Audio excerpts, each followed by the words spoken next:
Здравствуйте, меня зовут Курбанкулов Бунет Кадиркулович.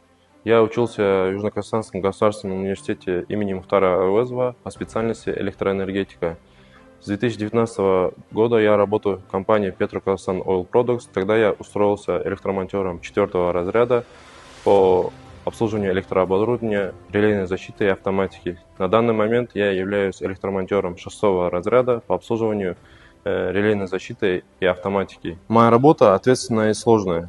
Мы выполняем работы по техническому обслуживанию и ремонту устройств РЗА.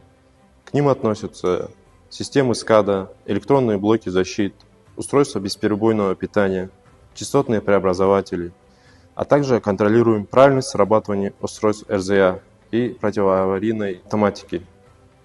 Мои основные цели в работе – это обеспечение бесперебойной и безопасной работы электрооборудования, повышение надежности систем РЗА, а также минимизация рисков аварийных ситуаций.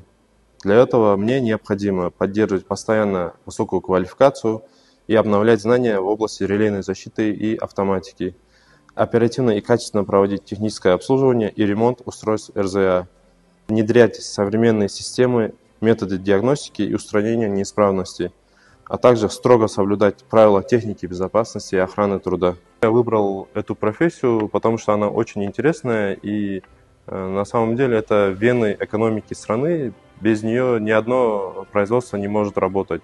Интеллектуально трудная, где постоянно надо работать мозгами, и всегда интересно найти неисправности, из-за чего это происходит, все это искать, находить. Мне это интересно. И в конце хотелось бы сказать молодым специалистам, что в этой сфере надо постоянно квалифицироваться, повышать свои знания. Ваш труд сегодня – это светлое будущее нашей республики.